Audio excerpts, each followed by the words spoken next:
Zénos est un perdant né dans les bidonvilles qui finit par devenir un guérisseur surpuissant, tout en construisant son propre harem de filles bêtes. L'histoire commence dans le royaume de Hurset, une nation où la majorité des gens sont des guérisseurs. Dans ce pays, les guérisseurs sont classés en 3 catégories. Un guérisseur est de 3e classe s'il ne peut soigner que des blessures mineures, de 2e classe s'il peut guérir complètement les personnes affectées, et de 1re classe s'il a suffisamment de pouvoir pour rendre le monde meilleur. Les guérisseurs sont tellement importants pour l'économie de ce pays que la principale académie a pour seule mission d'enseigner la magie de guérison sophistiquée aux étudiants et de les aider à obtenir leur licence afin qu'ils puissent commencer leur voyage en tant que guérisseurs officiels. Cependant, dans les coins reculés de ce royaume, il existe des villages et des bidonvilles où une telle éducation formelle n'a pas encore été introduite, ce qui signifie que les habitants n'ont pas de licence pour pratiquer la guérison.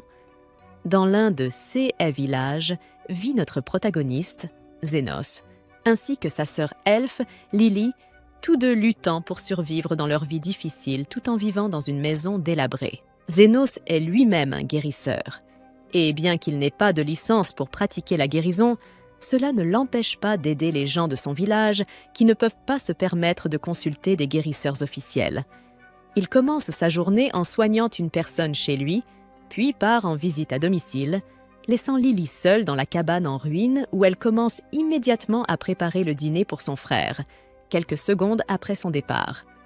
Un esprit nommé Carmilla lui rend visite sans prévenir, désirant goûter à sa cuisine, révélant qu'elle est aussi leur colocataire et qu'elle voulait juste lui souhaiter un bon matin avant de retourner dans sa chambre.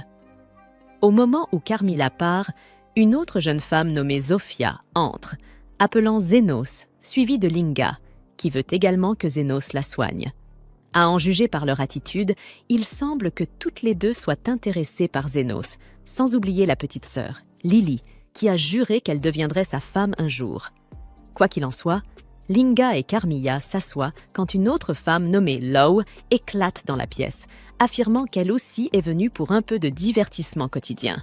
L'histoire n'a même pas encore commencé, et pourtant notre héros a déjà un harem. C'est fou. Pendant que les filles s'assoient avec impatience autour de la table, Lily continue de cuisiner patiemment pour Zénos et demande aux filles si elles prévoient de se joindre à elle pour le dîner plus tard. Lorsqu'elles répondent affirmativement, Lily devient heureuse et déclare qu'elle attend avec impatience de partager un repas en groupe, se rappelant qu'elle doit aussi étendre le linge. Lily sort alors, en disant aux filles de surveiller la marmite. Cependant, au lieu de surveiller, les filles finissent par tout manger. Pendant ce temps, Lily prend une pause dehors en étendant le linge et finit par s'endormir. Pensant à Zénos, à l'intérieur, les 3 filles discutent de qui devrait prendre la responsabilité d'avoir mangé le dîner de Zénos et finissent par élaborer un plan pour cuisiner un repas identique avant son retour. Cependant, Lily se réveille et, sur un ton menaçant, exige qu'elles expliquent comment et pourquoi la cuisine est dans un tel désordre. Les 3 filles essaient de trouver des excuses, prétendant que c'est trop compliqué à expliquer, mais Lily voit à travers leurs mensonges et leur donne une dernière chance. Soit elles disent la vérité, soit elles feront face aux conséquences. Zofia est la première à craquer sous la pression et admet avoir mangé le ragoût parce qu'il sentait tellement bon. Linga affirme que ses mains et sa bouche ont agi d'elles-mêmes, tandis que Low, plus directe, n'offre aucune excuse et se contente de complimenter la cuisine de Lily. Tandis que Lily bouillonne de colère silencieuse, les 3 filles commencent à se demander comment elles vont se sortir de cette situation. Elles commencent à se rejeter la faute, mais leur conversation dévie sur Zénos et elles commencent à fantasmer sur ce qu'elles vont lui faire faire lorsqu'il reviendra. Linga mentionne que la fourrure de sa queue est rugueuse et qu'elle veut que Zénos la frotte, affirmant qu'il le fait fréquemment.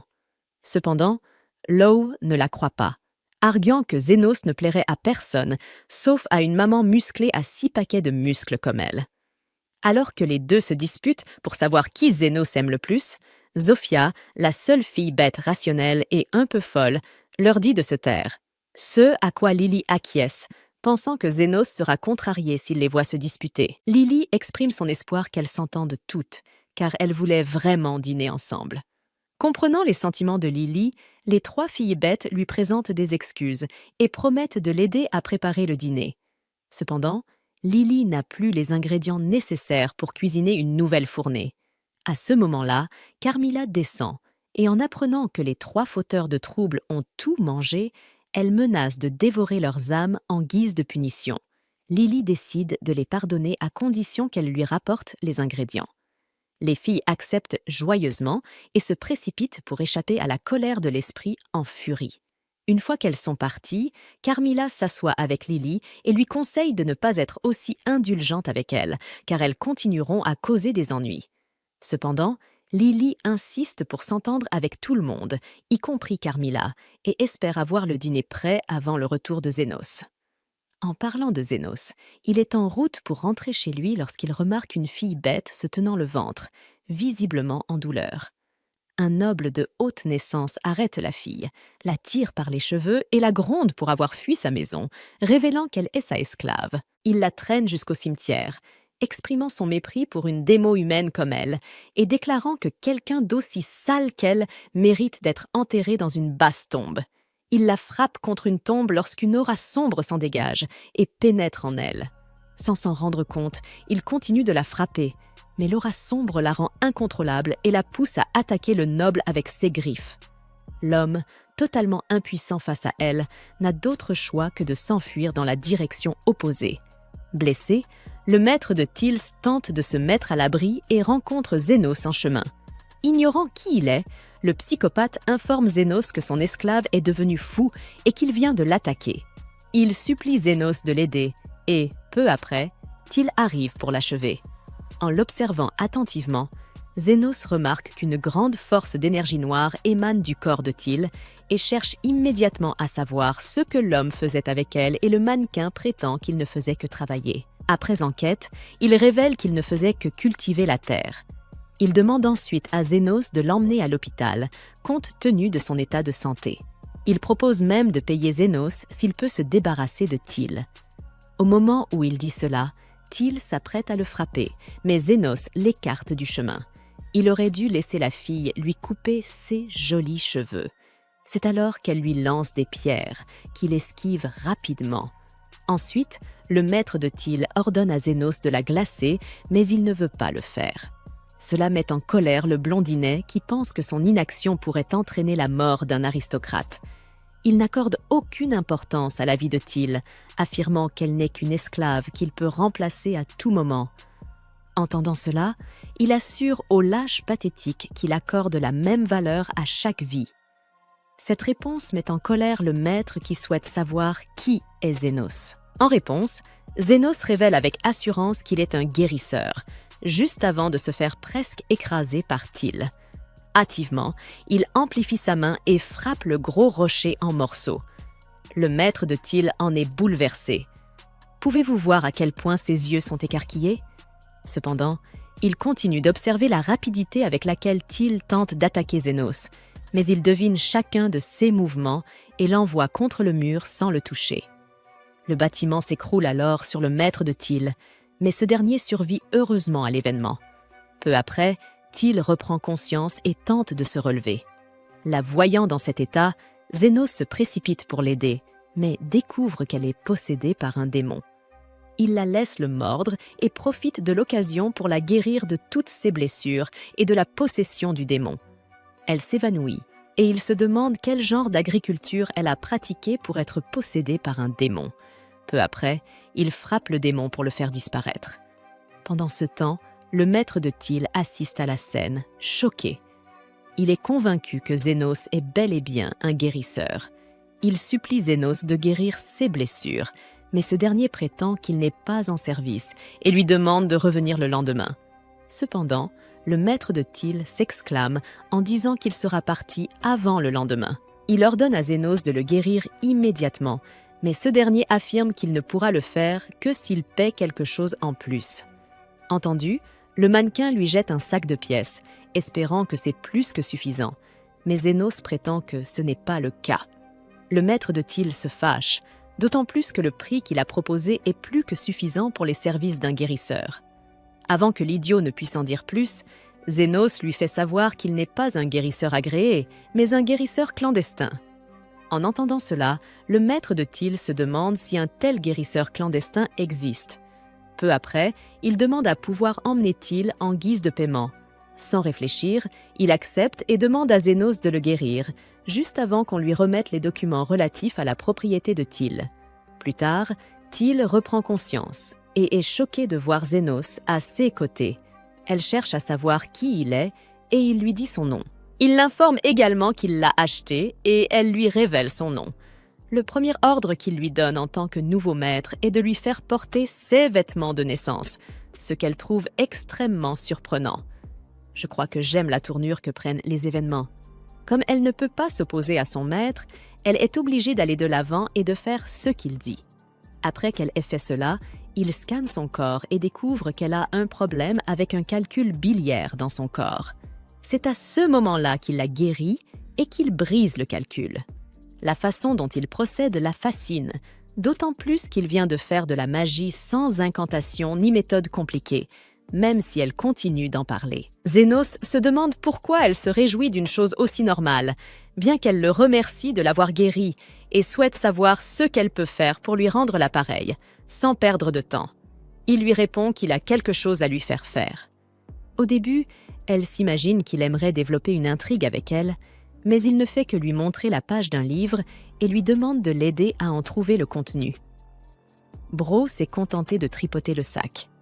Au bout d'un moment, elle trouve des feuilles et les lui tend. Quand il le voit, il est très content.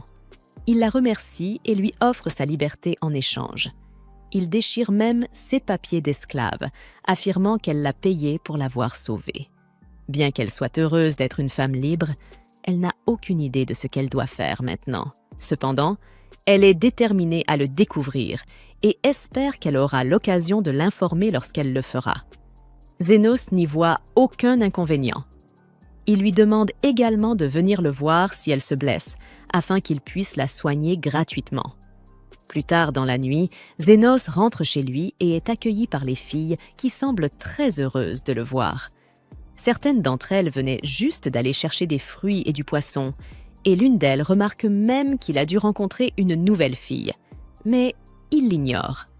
Avant de préparer le dîner, l'une des filles propose de préparer du thé noir pour tout le monde, et Zénos en est ravi. Je suppose que c'est pour cela qu'il n'a pas eu envie de Tyl, puisqu'il avait beaucoup de filles à sa disposition. Zénos était autrefois membre d'un groupe d'aventuriers. Tout se passait bien jusqu'au jour où son chef Aston décida de l'exclure de l'équipe. Après avoir rempli une commission de guilde, Aston convoqua Zénos à une réunion et lui jeta une pièce d'or, se moquant de tout le monde en disant qu'un pauvre perdant comme Zénos n'avait probablement jamais vu quelque chose comme ça dans sa triste vie. Zénos ne comprenait pas pourquoi Aston se comportait soudain comme un trou sans raison. Aston lui expliqua alors que sa contribution à l'équipe avait été insignifiante ces derniers temps et que c'était pour cette raison qu'ils étaient tous d'accord pour dire qu'ils n'avaient plus besoin d'un loser inutile comme lui. Zénos n'était pas d'accord, disant qu'il avait fait de son mieux.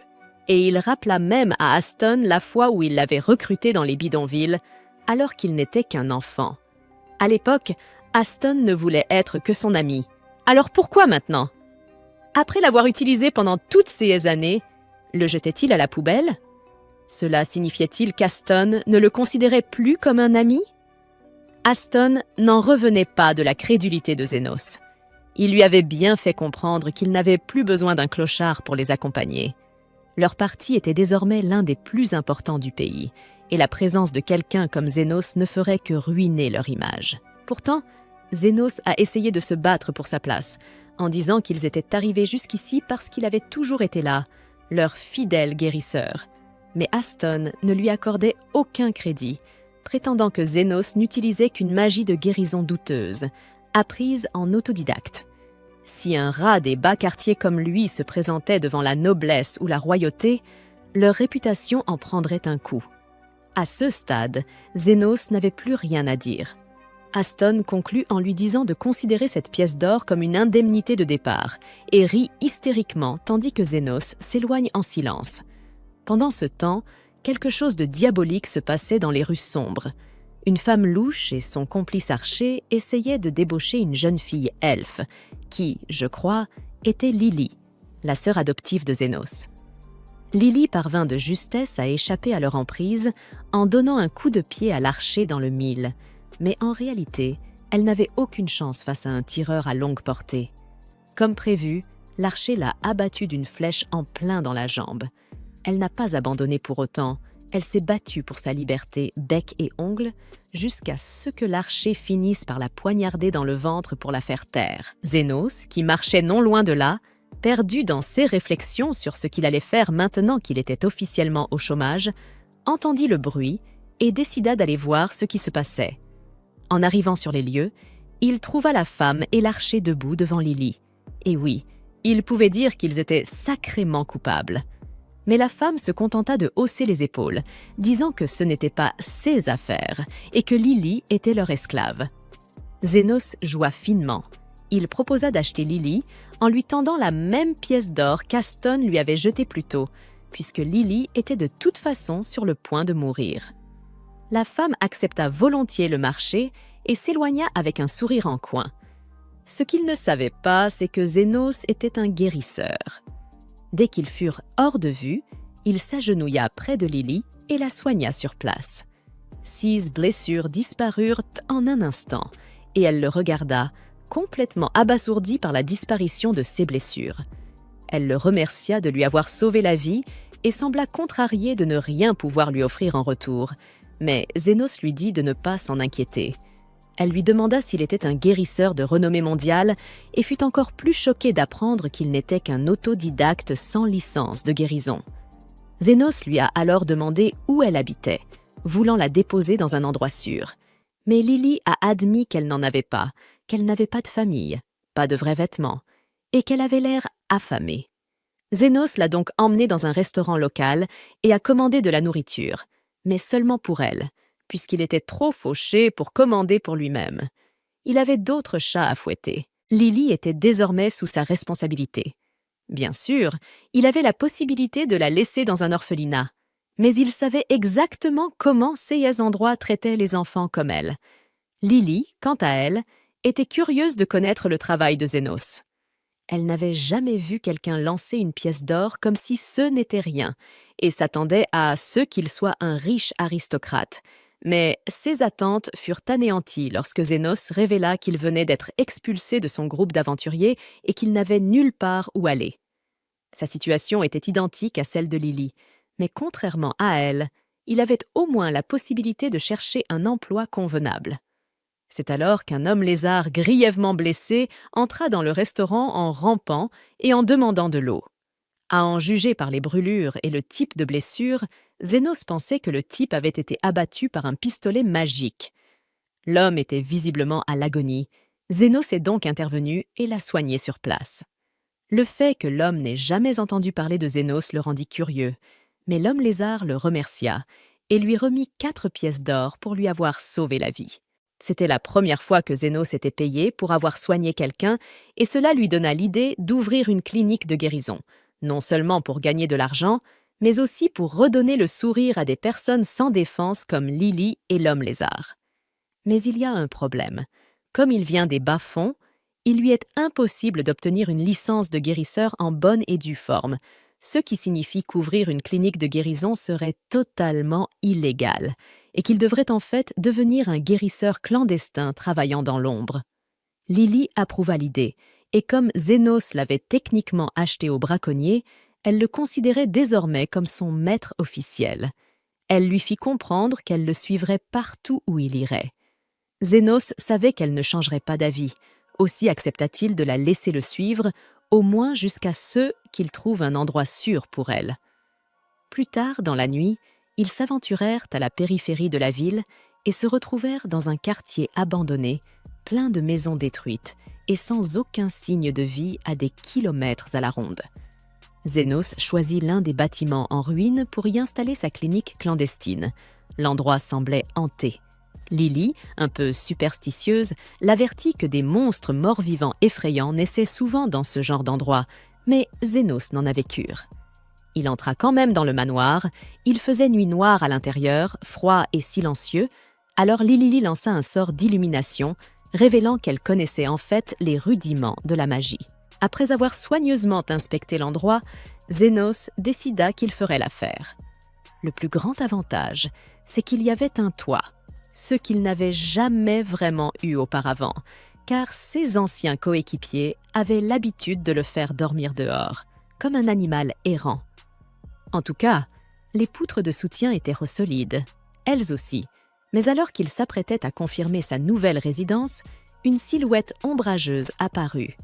Il s'agissait de Carmilla, leur future colocataire.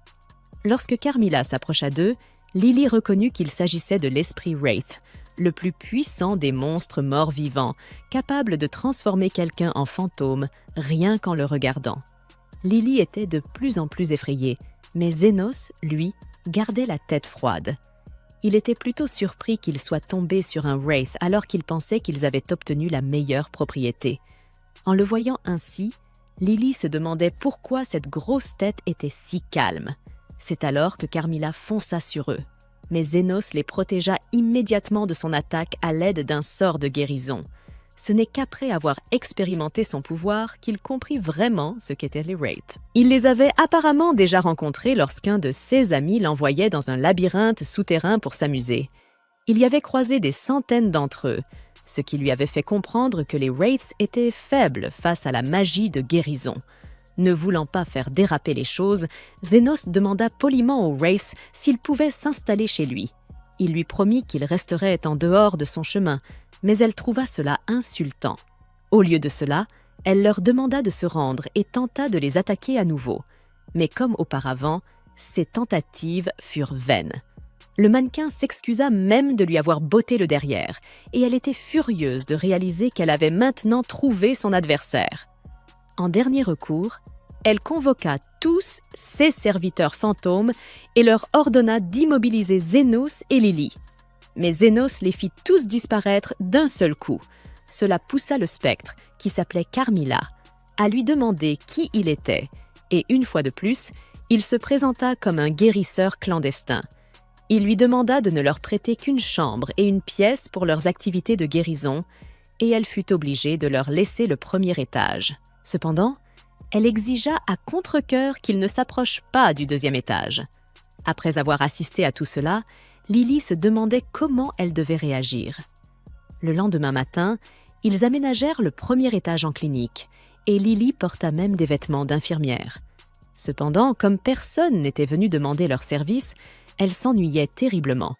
Elle proposa même de sortir et de faire un peu de publicité, mais il avait peur que l'hôpital royal ne découvre leur existence et lui demanda de rester calme, car les patients ne tarderaient pas à arriver. À ce moment-là, quelqu'un ouvrit la porte et Lily alla l'accueillir. En le voyant, elle se dit qu'il lui était familier. De plus, Zénos semblait l'attendre.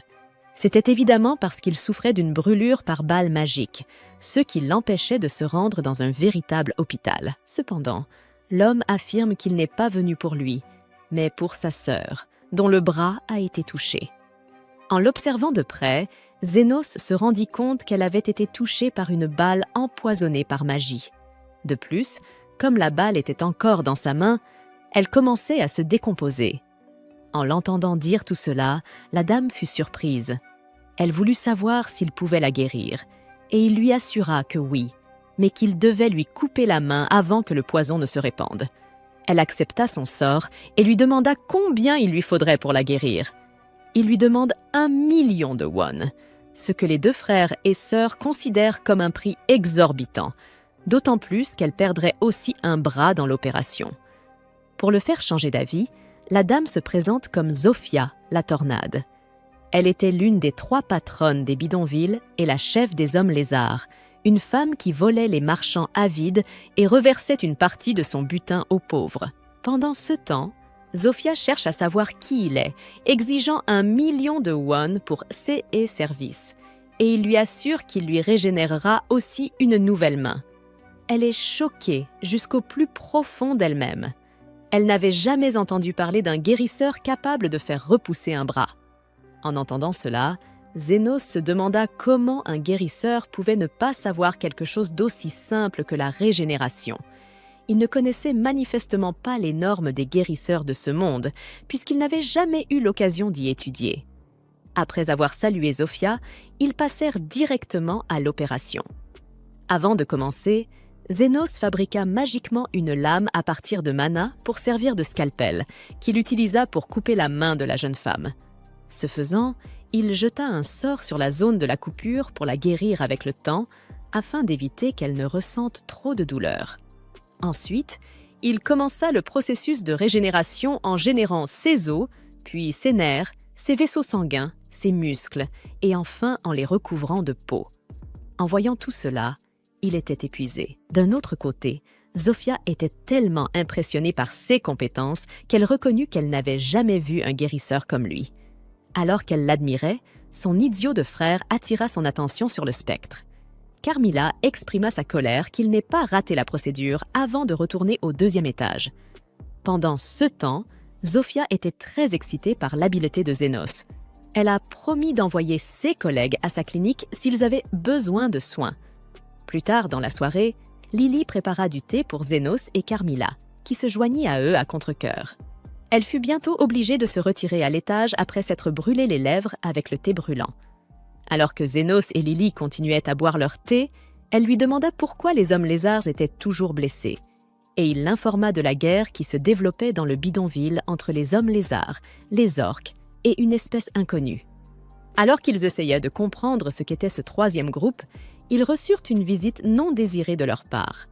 Leur chef, Linga, était furieuse que Zénos ait soigné les hommes lézards, que son espèce s'était tant battue pour blesser. C'est pourquoi elle était venue l'éliminer. Malheureusement, toutes ces tentatives ont été vaines, car elle ne pouvait pas le blesser, quoi qu'elle fasse. En dernier recours, elle ordonna à ses loups-garous de détruire la clinique, ignorant que le bâtiment appartenait à un spectre. Zénos tenta de les mettre en garde, mais ils ne l'écoutèrent pas. C'est alors que Carmilla se révéla et s'apprêta à les détruire avec colère lorsque Zénos la supplia de rester calme. En le voyant communiquer aussi facilement avec le spectre, Linga le considéra comme un demi-dieu et ordonna à ses hommes de se joindre à elle pour se prosterner devant lui. Le lendemain matin, un orque vint à la clinique pour informer Zénos que la chef des orques, Lady Lois, souhaitait le voir. Tout allait bien pour Zénos après avoir pris le contrôle de Linga et des loups-garous, mais un jour, un orque se présenta et lui annonça que son chef voulait le rencontrer. Zénos s'attendait à ce que cela arrive tôt ou tard, puisqu'il avait déjà dû traiter avec 2 des chefs des bas-fonds. Leia était la chef des orques et des ogres, et elle avait fait fortune en extrayant des pierres magiques grâce à sa force brute. Elle était donc très influente dans la région. Le bon côté des choses, c'est qu'après s'être occupé d'elle, il n'aurait plus à s'inquiéter que quelqu'un vienne perturber sa boutique, alors il décida de régler ça rapidement. Mais avant de partir, il demanda à l'orque si Loove était le genre de personne avec qui l'on pouvait raisonner. L'orque répondit en disant à Zénos qu'elle était la personne la plus sage et la plus digne qu'il rencontrerait jamais. Zénos fut rassuré d'entendre cela, mais il était curieux de savoir pourquoi l'orque ne l'avait pas amené directement avec lui. L'orque expliqua alors qu'elle ne pouvait actuellement pas se déplacer. Cela semblait assez grave, alors Zénos ne perdit pas de temps et se précipita pour aller voir sa nouvelle patiente. L'orque le guida dans une caverne et présenta Zénos à Loeve. Elle était ravie de le rencontrer enfin, mais avant de faire quoi que ce soit, Zénos lui demanda comment elle avait entendu parler de lui. Loeve expliqua que les hommes lézards et les loups-garous ne cessaient de parler du guérisseur ultra secret dont ils n'étaient pourtant pas censés révéler l'existence. Cela annulait un peu l'intérêt d'être un guérisseur clandestin, mais Zénos s'en occuperait plus tard. D'après ce que Loeve avait entendu, Zénos pouvait guérir n'importe quelle blessure tant qu'il était payé équitablement, et elle voulait donc voir à quel point il était compétent. Zénos s'approcha d'elle et leva la main, ce qui poussa Loeve à lui demander ce qu'il faisait. Zénos expliqua qu'il ne voyait aucune blessure externe sur son corps, donc il effectuait un scan pour vérifier s'il y avait un problème interne. Loeve fut surprise d'entendre cela, car la plupart des guérisseurs n'étaient pas capables de le faire, mais pour Zénos, cela devrait être une pratique courante. Comment soigner un patient sans vérifier les blessures internes? Quoi qu'il en soit, une fois le scan terminé, Zénos identifia une masse dans l'abdomen de Lowu et, puisqu'il y avait une émission de mana en provenance de celle-ci, il pensa qu'il s'agissait d'une pierre de mana. Loew lui confirme qu'il a raison. Cette pierre de mana en particulier est enchantée avec de la magie explosive, donc si elle bouge de cet endroit, elle risque d'exploser. Zénos lui demande si quelqu'un a essayé de l'assassiner en glissant la pierre dans sa nourriture, mais Loew lui répond que ce n'est pas du tout ce qui s'est passé. Elle avait simplement très faim et a confondu la pierre avec une boule de riz. Alors, elle l'a mangée. N'importe qui aurait pu faire la même erreur. Bon, peut-être pas vraiment, mais Zénos pense qu'il n'y a pas lieu de s'inquiéter, car tôt ou tard, une pierre de mana finit simplement par ressortir de l'autre côté. Il se prépare à partir, mais Loew lui dit que ce n'est pas aussi simple. Quand elle a mangé la pierre, elle l'a en partie mâchée, donc il ne reste plus beaucoup de temps avant qu'elle n'explose. Elle a déjà accepté qu'elle allait mourir à cause de son erreur, mais ce qui l'inquiète le plus, c'est que ces hommes refusent de quitter son côté. Zénos lui demande ce qu'elle attend de lui, et elle explique qu'elle voulait simplement qu'il vienne ici pour qu'elle puisse lui léguer toute sa richesse. Une fois qu'elle explosera, ce sera la fin de l'empire orc qu'elle a construit. Alors elle préfère donner tout son argent à quelqu'un qui en fera bon usage, plutôt que de le laisser tomber entre de mauvaises mains. Pendant qu'elle faisait des recherches sur Zénos, elle a découvert que, même s'il exige des tarifs élevés pour ses et soins, il a une règle selon laquelle il soigne les enfants gratuitement, ce qui prouve qu'il est une bonne personne. Elle lui jette une clé et lui explique qu'il pourra l'utiliser pour accéder à son trésor une fois qu'elle sera morte. Mais Zénos ne lui a jamais dit qu'il comptait la laisser mourir. Le fait qu'elle n'ait pas encore explosé signifie probablement qu'elle a avalé la pierre assez récemment. Alors Zénos invoque son scalpel et s'approche d'elle. Sans dire un mot, il commence à lui ouvrir le ventre. Et au début, ces hommes essaient de l'arrêter. Mais Zénos leur montre alors la pierre magique explosive.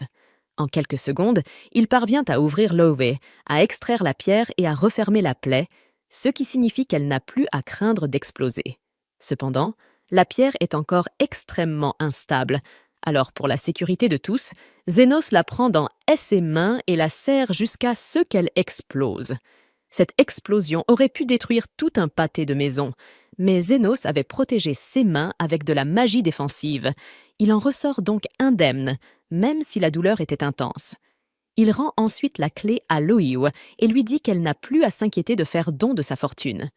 Elle a encore du mal à croire que Zénos ait vraiment choisi de la sauver au lieu de prendre son argent, mais il lui dit qu'il demande seulement un prix juste pour ses soins et qu'une fortune entière aurait été beaucoup trop. Loew a décidé qu'elle appréciait vraiment Zénos maintenant. Alors elle lui dit que s'il a besoin d'aide un jour, il lui suffit de demander et elle fera tout ce qui est en son pouvoir pour l'assister. Shiguna propose que ces hommes assurent la sécurité de la clinique, mais Zénos préfère garder ses distances, car avoir les hommes de Loew dans les parages risquerait d'attirer des ennuis. Quelques jours passent et Lily boude à l'accueil parce que Zofia, Linga et Loew viennent beaucoup plus souvent à la clinique récemment. Maintenant que Zénos y réfléchit, il remarque effectivement leur présence fréquente, et comme elles ne semblent jamais blessées, il commence à se demander pourquoi elles viennent en réalité. Il suppose qu'elles s'ennuient, mais Carmilla lui dit que ces femmes sont clairement amoureuses. Zénos ne comprend pas pourquoi elle serait amoureuse de lui, puisqu'il est juste un simple guérisseur clandestin, mais Carmilla sait de quoi elle parle. Lily s'inquiète un peu qu'une d'entre elles finisse par sortir avec Zénos et monopolise toute son attention. Mais Zénos affirme qu'il ne sortirait jamais avec l'une d'elles, car, sans vouloir les offenser, ce sont toutes une bande d'illuminés. Malgré tout, Carmilla pense que ce n'est qu'une question de temps avant que ces trois femmes ne se fassent la guerre pour décider qui pourra avoir Zénos. Zénos ne croit pas que les choses puissent empirer à ce point, mais littéralement le lendemain, Zofia débarque avec un panier de fruits pour Zénos et déclare qu'elle envisage de faire la guerre aux autres factions pour une raison non précisée. Linga et Loew font exactement la même chose, et peu importe combien Zénos proteste, elle refuse de l'écouter.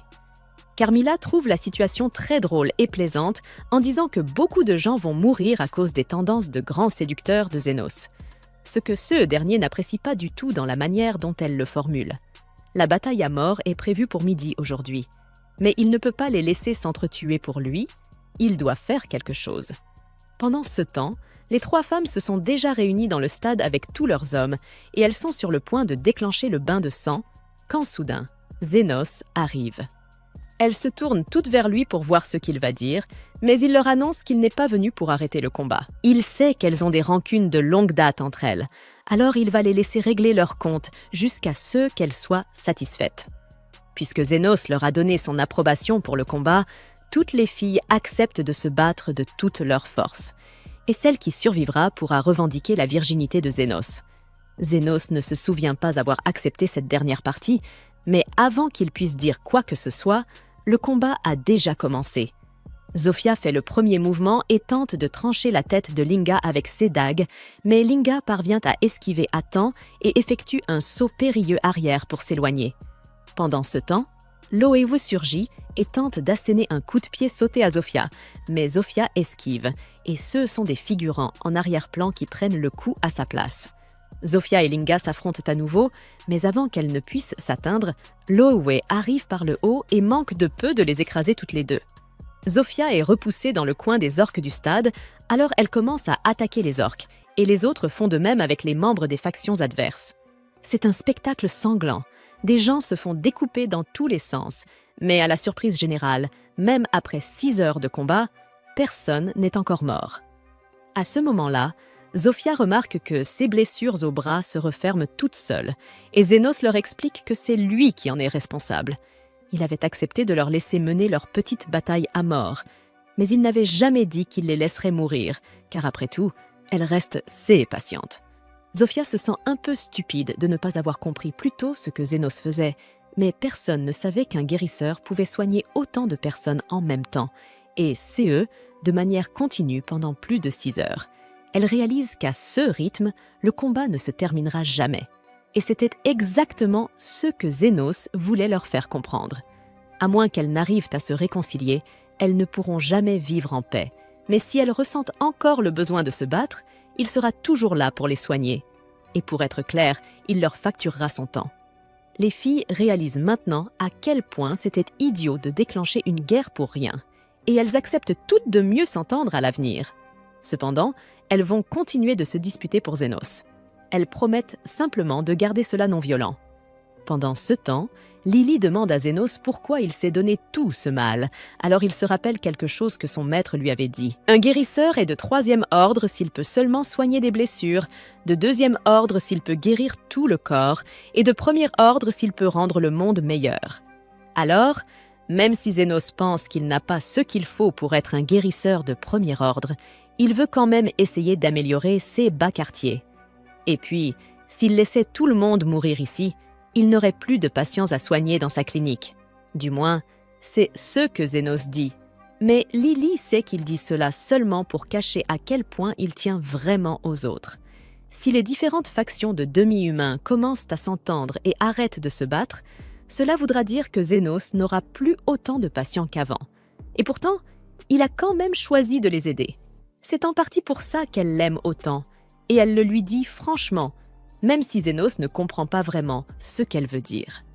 Quoi qu'il en soit, il commence à se faire tard, alors il prévoit d'aller récupérer son paiement et de rentrer chez lui pour la journée. Lily est surprise, car elle pensait qu'il plaisantait en disant qu'il facturerait les soins prodigués pendant le combat, mais Zénos était on ne peut plus sérieux. Soigner autant de personnes est vraiment épuisant, alors bien sûr qu'il veut être payé pour ça. Pendant ce temps, dans la capitale, le commandant des chevaliers royaux rencontre la vice-commandante, Krishna. Elle lui demande si quelque chose s'est passé et il explique qu'il a entendu une rumeur selon laquelle la guerre entre les demi-humains aurait soudainement pris fin. Krishna est surprise d'entendre cela, car les demi-humains se battent pour le territoire des bas quartiers depuis des années. Elle a donc du mal à croire qu'ils aient soudain décidé de faire la paix. Le commandant n'y croit pas vraiment non plus, mais si c'est vrai, alors il doit agir rapidement. Ce royaume existe depuis des siècles avec les nobles et les familles royales au sommet de la hiérarchie, et cela n'a été possible que parce que les pauvres, traités injustement, étaient toujours trop occupés à se battre entre eux pour représenter une véritable menace. Cependant, s'ils sont en paix, ils pourraient former un front uni et commencer à réclamer des choses comme les soins de santé universels, et personne ne veut vraiment de ça, n'est-ce pas ? Les rumeurs disent qu'un individu aurait réussi à réconcilier les factions demi-humaines. Alors le commandant charge Krishna de s'occuper de ce problème. Krishna comprend et promet de trouver cet individu et de l'arrêter pour le crime odieux d'avoir apporté la paix. Pendant ce temps, à la clinique de Zénos, il éternue parce que des gens parlent de lui. Et dès que cela arrive, tout le monde s'inquiète qu'il ait attrapé un rhume. Linga propose de lui prêter sa queue comme couverture et Loove offre de lui réchauffer le visage entre ses cuisses épaisses. Zénos leur dit que ce n'était qu'un éternuement normal et qu'il doit encore soigner Zofia, donc elle devrait se calmer jusqu'à ce qu'il ait terminé. Zénos soigne le bras de Zofia et elle le remercie pour son aide, mais comme cela faisait un moment qu'il ne l'avait pas soignée, il lui demande comment elle s'est blessée. Zofia explique qu'elle s'est blessée pendant son travail hier soir. Elle vole aux aristocrates corrompus pour redistribuer l'argent aux pauvres. Mais en s'introduisant dans la maison d'un aristocrate, elle a été attaquée par la vice-commandante des chevaliers royaux. C'est une folle nommée Krishna, et elle tire sur tout ce qui bouge avec ses pistolets magiques dès qu'elle voit quelqu'un. Carmilla commence à avoir le mauvais pressentiment que si Krishna remarque Zénos, ça pourrait leur causer de sérieux problèmes. Mais Zénos pense qu'il n'a pas à s'inquiéter, car une grande vice-commandante n'aurait aucune raison de s'intéresser à un simple guérisseur des bas-fonds comme lui. Pendant ce temps, Krishna est justement dans les bas-fonds à la recherche d'informations sur Zénos. Elle remarque que tous les demi-humains s'entendent bien, alors elle s'approche d'un homme lézard et lui demande qui est responsable de la fin de la guerre entre les factions. L'homme lézard ne sait pas qui elle est, et sachant que Zénos veut rester discret, il lui dit qu'il ne peut rien lui dire. Il essaie de s'éloigner, mais Krishna sort son arme et menace de le tirer s'il ne répond pas à S et questions. Cependant, l'homme lézard est prêt à se faire tirer dessus pour protéger Zénos, alors il lui dit de tirer si elle ose. À ce moment-là, Zofia et son frère passent par là, et Krishna ne se sent pas prête à affronter Zofia, alors elle prend la fuite. Elle finit par se perdre dans les parties abandonnées de la ville et, par pur hasard, elle tombe sur la clinique de Zénos. Elle entre pour demander son chemin. Zénos est prêt à lui indiquer comment retourner vers la ville principale, mais Lily arrive avec du thé. Et dès que Krishna voit les oreilles d'elfe de Lily, elle tire une balle magique en pleine tête de Zénos. Lily n'arrive pas à croire que Krishna ait tiré une balle dans la tête de Zénos sans prévenir, mais Krishna affirme qu'elle avait une raison parfaitement justifiée. En plus de sa mission actuelle, elle avait été chargée d'enquêter sur une série d'enlèvements récents dans la région. Et puisque Zénos est un humain tandis que Lily est une elfe, Krishna a immédiatement supposé que Zénos avait enlevé Lily et a réagi en lui tirant dans la tête. Il y a tellement de problèmes dans la logique de Krishna. Alors Lily explique que Zénos l'a en quelque sorte adoptée et qu'elle est ici de son plein gré. Krishna réalise qu'elle a peut-être tiré des conclusions hâtives et maintenant qu'elle y pense, il serait étrange qu'une victime d'enlèvement soit aussi heureuse que Lily. Heureusement, les balles qu'elle a utilisées n'étaient pas mortelles, donc elle est presque certaine de ne pas avoir tué Zénos, mais elle pense qu'il a peut-être perdu connaissance à cause de l'impact. Cependant, à sa grande surprise, Zénos semble aller parfaitement bien.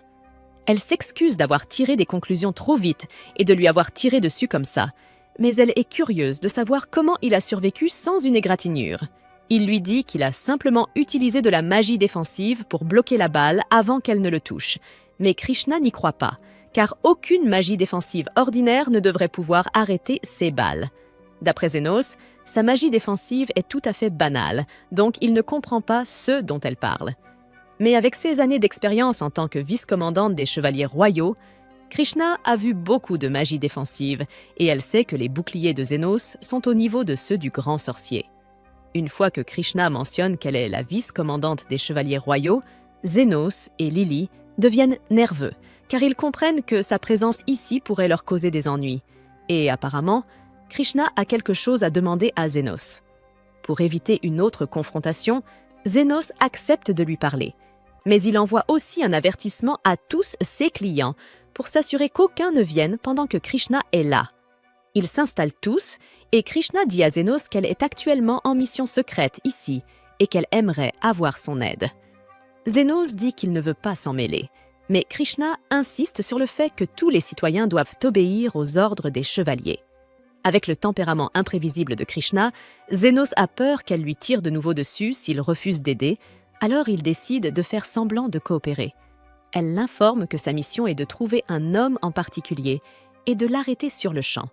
Elle n'a ni nom ni description, mais ce médiateur est celui qui a mis fin à la guerre entre les différentes factions. Zénos recrache son thé en réalisant que la personne que Krishna essaie d'arrêter, c'est lui. Mais il garde son calme et lui demande pourquoi elle traque ce médiateur. Krishna explique que les ordres des chevaliers ne peuvent tout simplement pas ignorer quelqu'un ayant le pouvoir d'instaurer la paix entre les factions. Mais lorsqu'elle a tenté d'interroger violemment un habitant du coin, celui-ci a refusé de lui dire quoi que ce soit, juste pour la contrarier. Dans l'esprit de Krishna, si les gens des bas-fonds refusent de dénoncer le médiateur, c'est forcément qu'il s'agit d'un génie du mal qui doit être arrêté.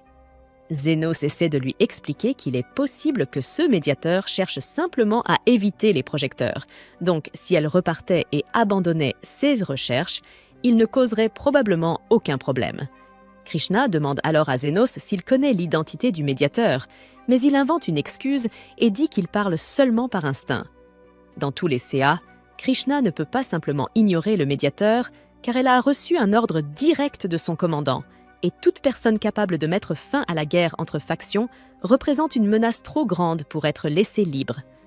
Lily intervient et dit que Krishna n'a pas à s'inquiéter d'une quelconque déstabilisation de la nation, car le médiateur ne s'intéresse qu'à gagner sa vie honnêtement. Mais à la façon dont Lily parle du médiateur, on dirait qu'elle le connaît personnellement. Lily panique et commence à dire à Krishna qu'elle ne connaît pas le médiateur non plus, ce qui éveille les soupçons de Krishna, mais elle laisse couler pour l'instant. La nuit commence à tomber. Alors Zénos essaie de profiter de ce prétexte pour faire partir Krishna. Mais pendant qu'il la pousse doucement vers la sortie, elle remarque un lit dans un coin de la pièce. Elle trouve étrange que Zénos ait installé un lit ici, et comme il ne veut pas lui avouer qu'il le partage avec Lily à cause d'une apparition spectrale à l'étage, il lui dit que c'est juste un lit de rechange. Aussitôt, Krishna lui demande s'il serait prêt à le lui prêter. Elle a eu beaucoup de mal à trouver une base d'opération dans les bas-fonds, donc elle apprécierait que Zénos l'héberge le temps de finir sa mission. Et bien sûr, elle est prête à payer pour l'hébergement. Zénos ne peut pas vraiment refuser sans éveiller les soupçons de Krishna, alors il finit par accepter, ce que Carmilla trouve absolument hilarant. Lily prépare un peu de thé vert pour leur nouvelle invitée, mais Krishna ne supporte pas les boissons chaudes, alors elle se met à souffler dessus. Lily est encore jalouse de cette nouvelle femme qui tente d'attirer l'attention de Zénos, alors pour montrer sa supériorité, elle vient s'asseoir sur les genoux de Zénos et lui demande de lui caresser la tête comme d'habitude. Zénos obéit à Lily, un peu confus par sa demande soudaine, jusqu'à ce que Carmilla s'approche et lui glisse que Lily est jalouse. Zénos sursaute en entendant Carmilla lui chuchoter à l'oreille alors qu'elle est invisible, mais elle est simplement trop investie dans tout ce drame.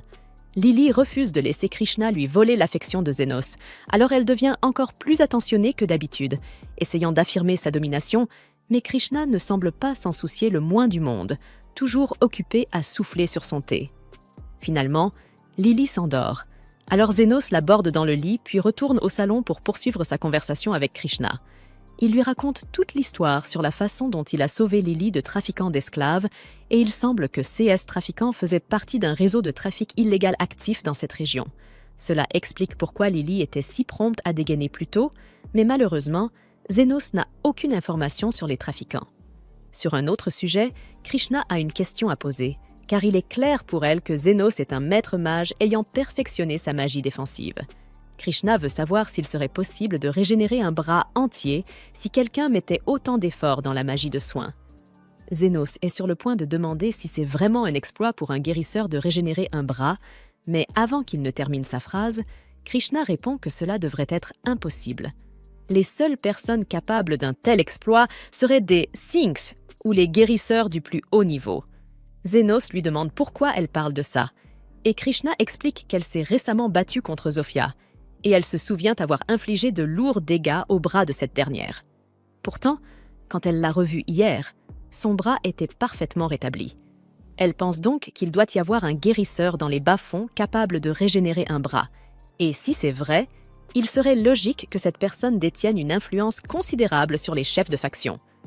Krishna prévoit de reprendre son enquête dès le matin, à la recherche d'indices pour la mener à ce guérisseur maléfique. Mais Zénos ne comprend pas pourquoi elle pense qu'un guérisseur aurait de mauvaises intentions. En réalité, Krishna semble avoir une vision très négative de tout ce qui touche au bas-fond, alors Zénos lui demande si elle a une raison particulière pour cela. Krishna admet qu'elle est peut-être biaisée, mais c'est parce que quelqu'un des bas-fonds a tué sa mère. La mère de Krishna était une femme bienveillante qui voulait sincèrement aider autant de gens que possible. Elle allait souvent dans les bas-fonds pour organiser des événements afin de nourrir les personnes qui n'avaient pas les moyens de se procurer de la nourriture. Mais un jour, elle n'est simplement jamais revenue. Selon les témoins, la mère de Krishna a été attaquée et tuée pour lui voler son alliance, et elle a été dévastée lorsqu'elle l'a appris. Sa mère avait sauvé tant de gens de la famine, mais personne n'a été là pour la sauver quand elle avait besoin d'aide. C'est pour cela que Krishna a décidé de rejoindre l'ordre des chevaliers et de devenir une héroïne invincible, capable de rendre justice aux criminels des bas-fonds. Le lendemain, Krishna part reprendre son enquête, laissant Zénos libre de recommencer à soigner ses patients. Zofia arrive avec une petite blessure à son bras et voudrait que Zénos y jette un œil. Zénos commence à la soigner, mais il lui conseille d'être un peu plus prudente, car on ne sait jamais quand Krishna va revenir. Et justement, Krishna entre pour demander son chemin, s'étant perdu en sortant. Dès qu'elle aperçoit Zofia, Krishna sort ses armes, et Zofia réplique en dégainant ses couteaux. Les deux sont dans une sorte de mini-confrontation. Krishna demande à Zofia s'il y a vraiment un guérisseur maléfique qui rassemble des criminels pour menacer des innocents. Zofia ne nie pas qu'il y a un guérisseur, mais elle affirme qu'il n'est définitivement pas maléfique. Zofia est une voleuse, donc elle n'est pas vraiment un modèle de citoyenne respectueuse de la loi, mais elle sait pertinemment qu'il y a bien pire parmi la noblesse.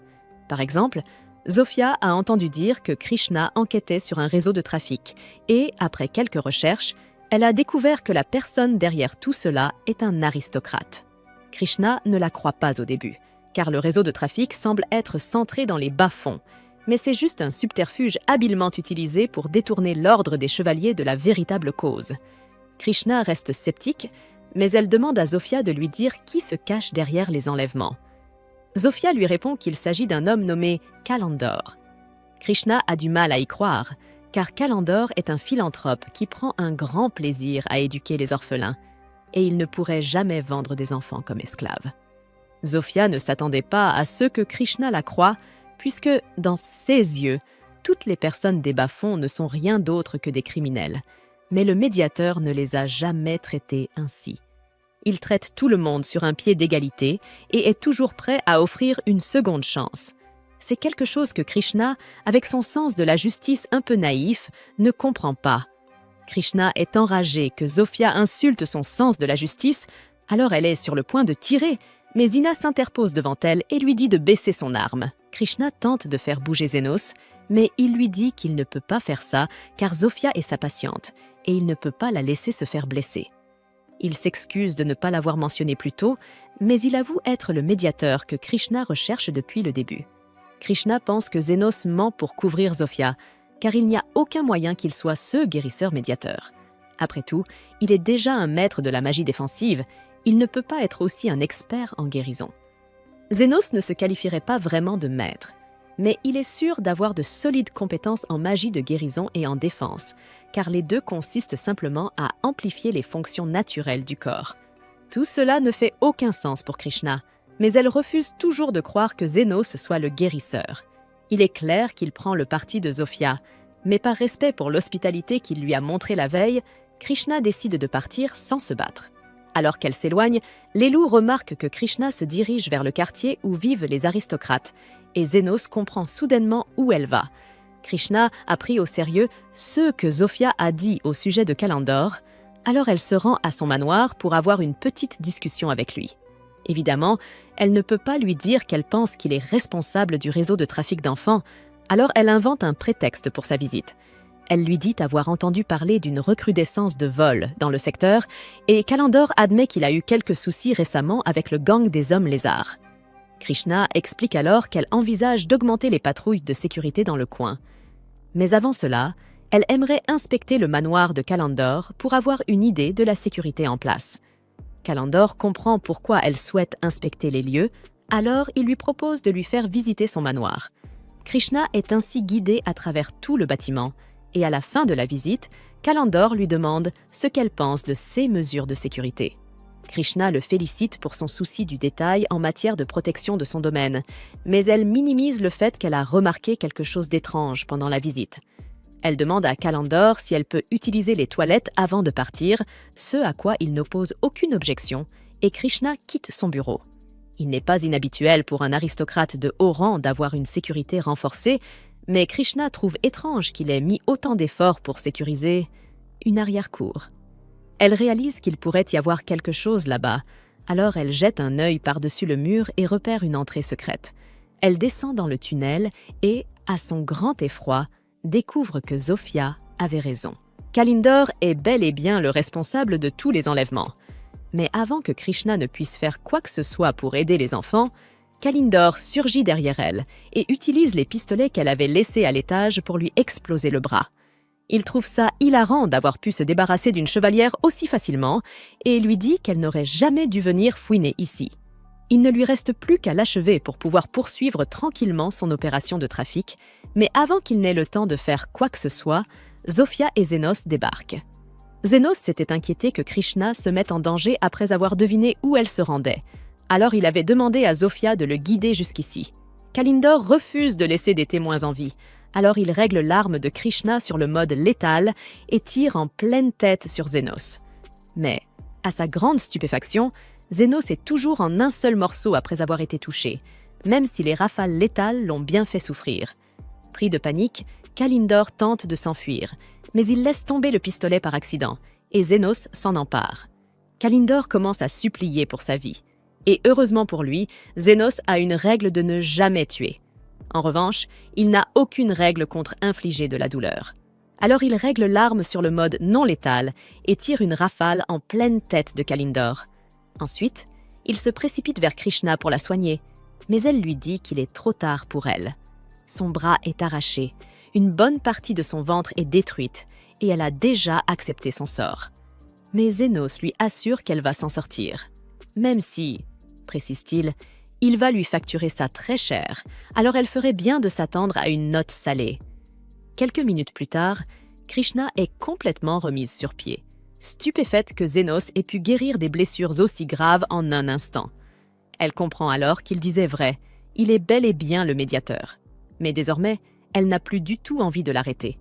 Elle le considère même comme un véritable héros. Mais Zenos ne se voit pas comme un héros. À ses yeux, il n'est qu'un guérisseur qui a veillé à ce que personne ne meure. S'il fallait désigner un héros, ce serait Krishna, car elle a été la première à agir pour sauver ses enfants.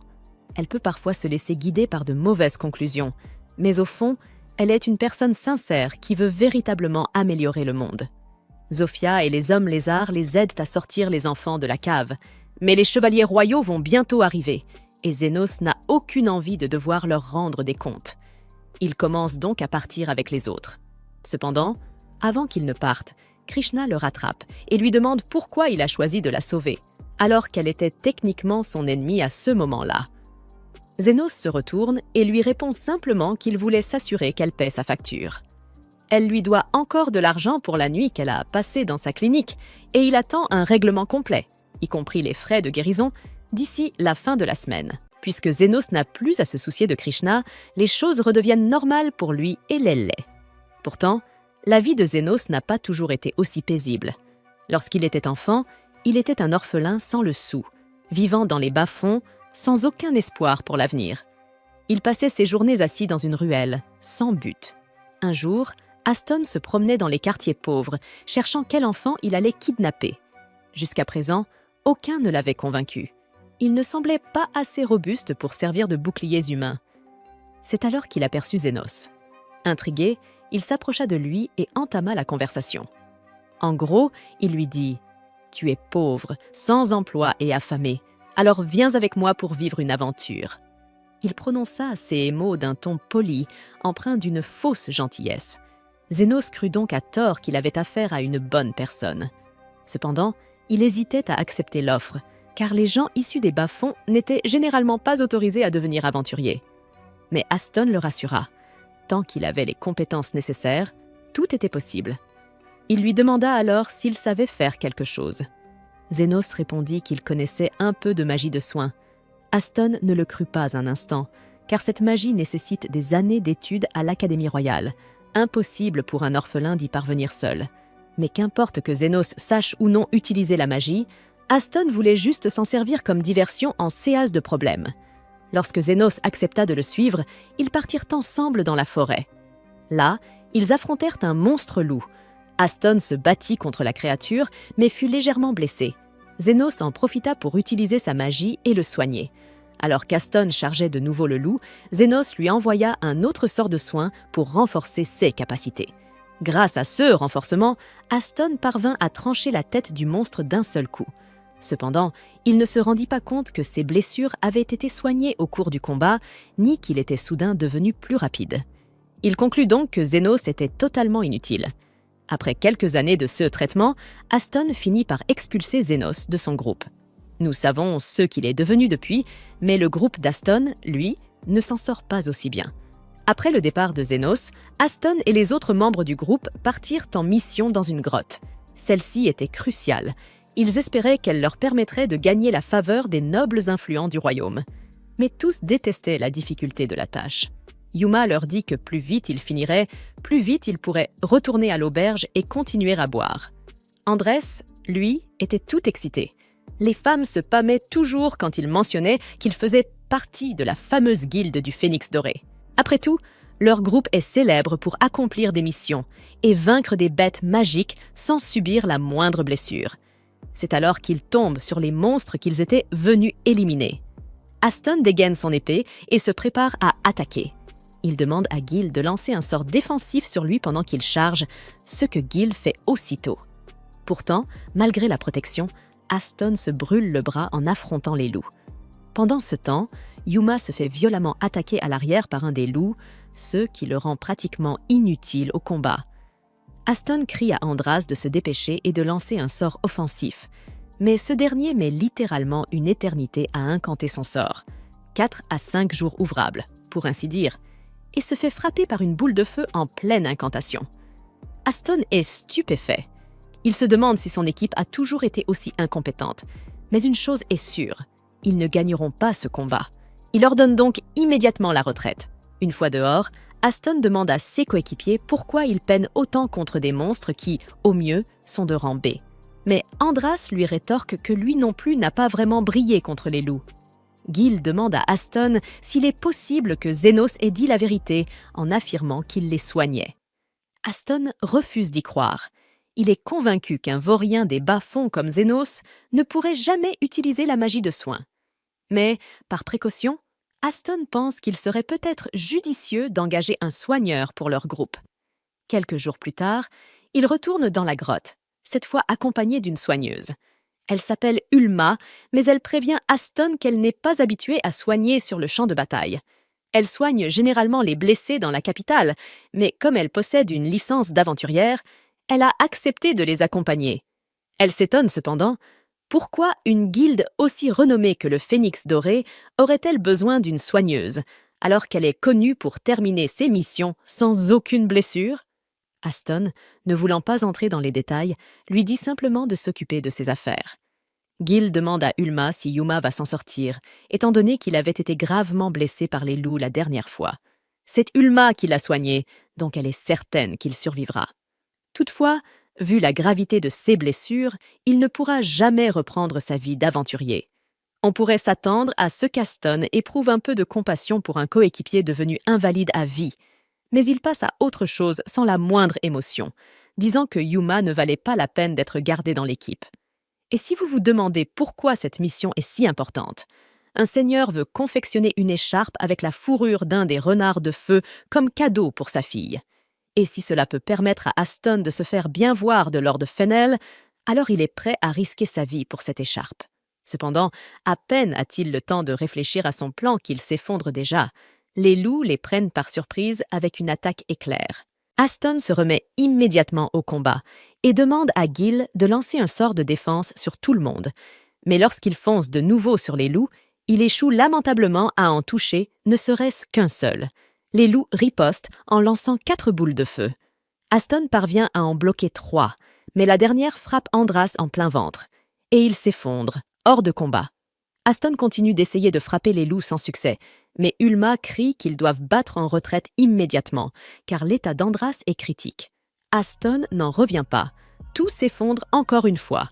Une fois à l'extérieur de la grotte, il se retourne furieux vers Gil et lui demande pourquoi il n'a pas protégé Andras avec sa magie défensive. Mais Ulma intervient et lui dit que, justement, la magie de Gil a été efficace.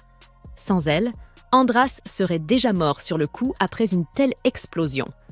Aston lui ordonne de soigner Andras immédiatement, mais Ulma lui explique que ce n'est pas possible. Seuls les grands soigneurs ou les saints peuvent guérir des blessures aussi graves sans préparation spéciale.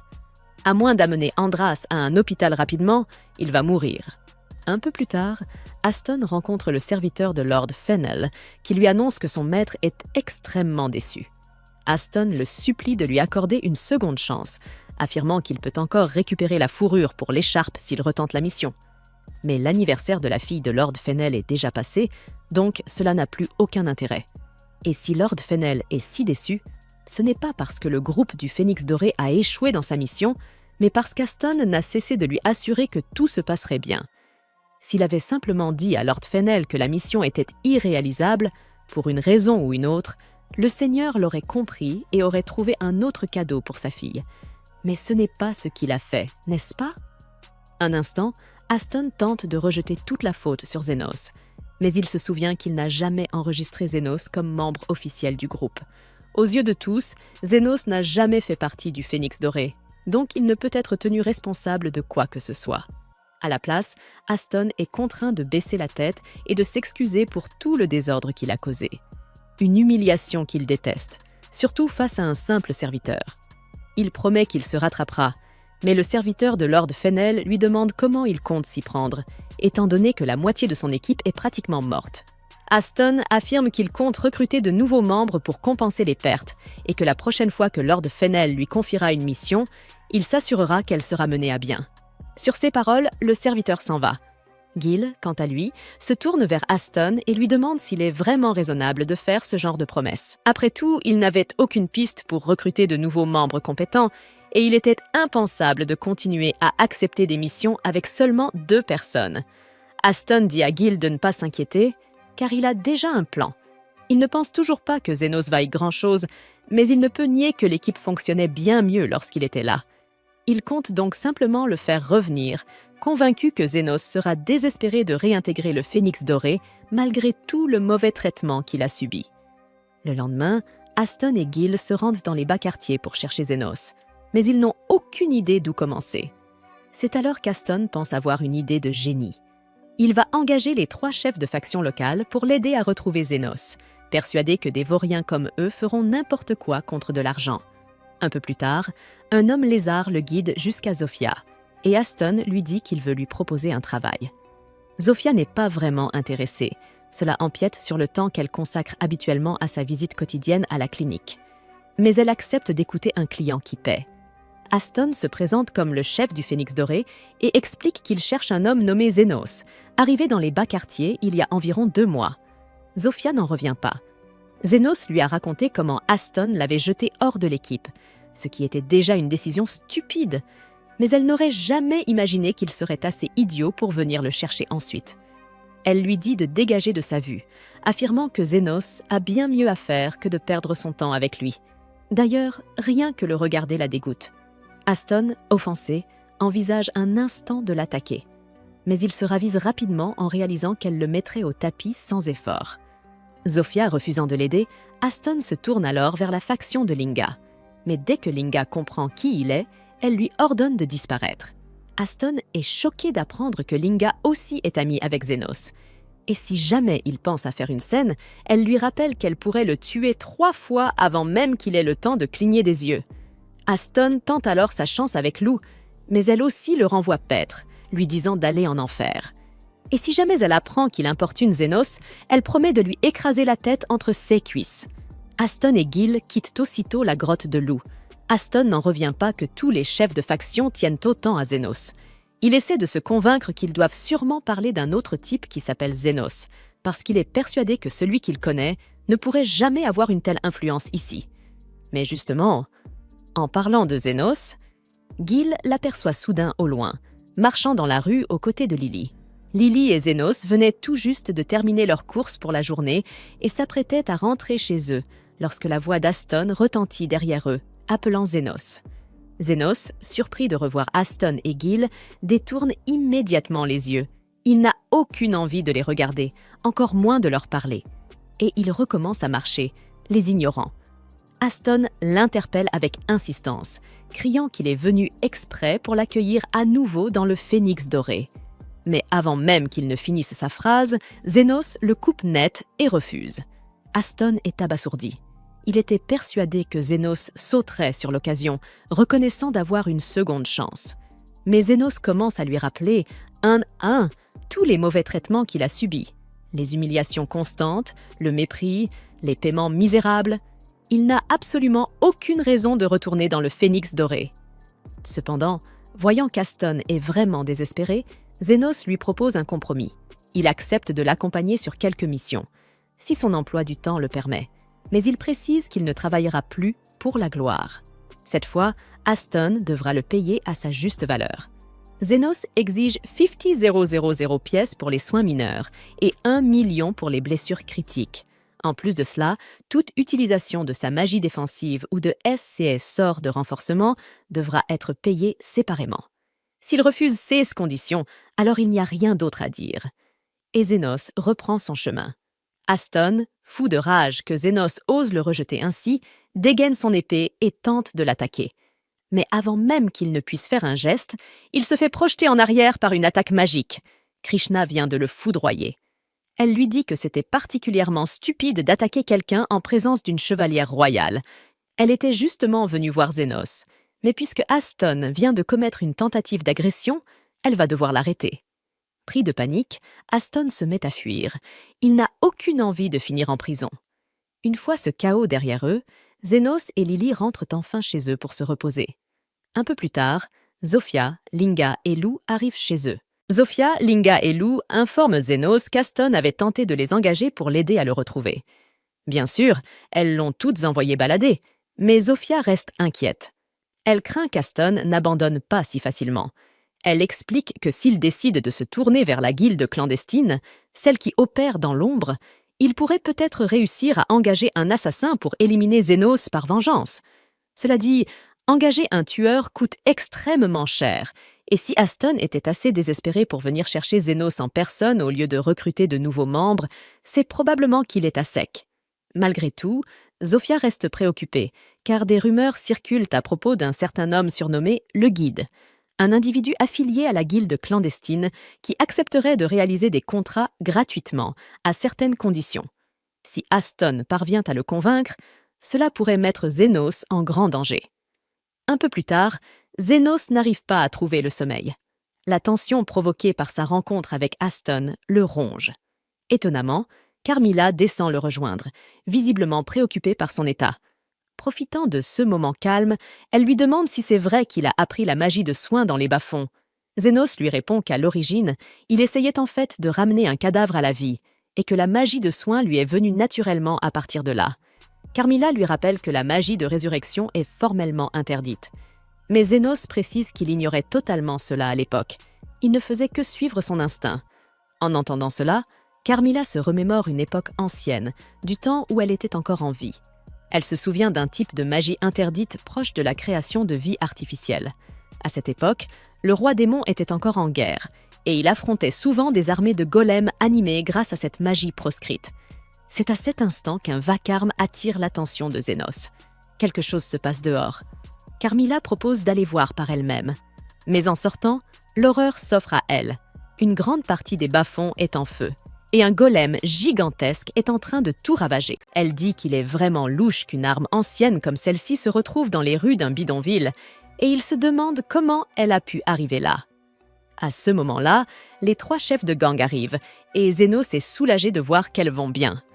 Les filles lui disent qu'elles ne sont pas blessées, mais que leurs subordonnés ont été grièvement blessés à cause de l'attaque du monstre. Elles demandent à Zénos ce qu'est ce monstre géant, car elles n'ont jamais vu quelque chose de semblable auparavant. Il leur répond que c'est une forme de vie artificielle créée grâce à une technologie magique que l'on croyait disparue. Loewe dit que l'un de 16 orques a rapporté que le golem venait des profondeurs du bidonville, et Zenos se demande si la guilde souterraine est derrière tout cela. Il décide que soigner les blessés est la priorité et demande aux 3 filles de rassembler tous les blessés au même endroit. Il jure que celui qui a fait ça paiera pour ses actes. Mais l'homme qui a envoyé le golem observe ses performances à distance. L'assassin nommé Guide est le responsable de l'attaque. Il a accepté le contrat après qu'Estan l'a approché pour se venger, et il ne lui a même pas demandé beaucoup d'argent, car il s'intéressait davantage aux intentions d'Estan qu'à son argent. Quand Guide a appris qu'Estan voulait simplement se défouler sur Zenos et sur tous ceux qui lui sont proches, il a simplement ri, mais a tout de même accepté le marché, car cela suffisait à satisfaire sa nature perverse. Il a ensuite montré à Estan un noyau de golem qu'il était en train de développer, et lui a dit que cela suffirait à vaincre complètement Zenos. En ce moment même, Guide observe le golem en train de détruire les bidonvilles et pense qu'il est suffisamment destructeur, même s'il n'est pas aussi rapide qu'il l'aurait voulu. Il commence à se demander ce que ressentira Zenos lorsque les gens qui lui sont proches commenceront à mourir un par un. Mais Zenos ne compte pas laisser cela arriver, alors que les 3 gangs de demi-humains rassemblent tous les blessés au même endroit. Il utilise un puissant sort de soin à distance, les guérissant tous instantanément. Il commence ensuite à soigner les blessures mineures, mais il est furieux tout le long, car il n'est pas certain d'être payé pour avoir soigné des centaines de personnes. Et en plus de ça, Lily est toujours dans la maison. Guide observe tout depuis sa position et il est impressionné par les talents de guérisseur de Zenos. Cependant, il sait que soigner tout le monde ne résoudra rien tant qu'ils ne pourront pas s'occuper du golem, et il veut voir comment Zenos va essayer de le faire. Peu de temps après, Zenos a terminé de soigner tous les blessés et il peut enfin se détendre. Il regarde le golem qui continue de semer le chaos dans les bidonvilles et se demande s'il rentrera chez lui une fois qu'il se sera lassé. Carmilla lui dit que ce n'est pas possible, car les golems ne s'arrêtent pas tant qu'ils n'ont pas accompli leur ordre. Elle pense que l'ordre de ce golem est de détruire les bidonvilles ou quelque chose dans ce genre. Zenos se frappe le front en entendant cela, mais Carmilla ajoute ensuite qu'il devrait être impossible de fabriquer un golem à notre époque. Les pierres magiques de haute pureté utilisées pour fabriquer un noyau de golem ne se trouvent que dans le continent le plus au sud, qui était autrefois le territoire du roi démon, et la plupart d'entre elles devraient déjà avoir été épuisées. De plus, les arts de magie noire ont été perdus avec le temps, et les matériaux nécessaires à la fabrication d'un golem sont également très rares. Alors qu'elle se demande qui pourrait avoir accès à toutes ces ressources, Zenos lui dit que cela ne sert à rien d'y réfléchir maintenant, car ils doivent d'abord détruire le golem. Carmilla l'avertit que ce sera dangereux, mais les filles se portent volontaires pour l'accompagner, car elles ne peuvent pas laisser un monstre détruire leur foyer ainsi. Zenos demande alors à Carmilla comment détruire un golem, et elle lui explique qu'il faut détruire son noyau, sinon le golem continuera de se régénérer. Cependant, Zenos ne veut pas détruire le noyau, car il ne pourra plus le revendre ensuite. Quoi qu'il en soit, il mène les filles jusqu'au golem et leur dit de lui lancer tout ce qu'elles ont. Elles se précipitent pour combattre, et Zenos renforce leur capacité avec ses sorts de soutien. Les filles découvrent que leur force et leur vitesse ont énormément augmenté, et un seul coup suffit à fissurer la jambe du golem et à le faire tomber au sol. Cependant, il répare immédiatement les dégâts et projette Linga au loin. Heureusement, Zenos est là pour la protéger, et il soigne ses blessures en temps réel, lui donnant l'impression qu'elle n'a même pas été touchée.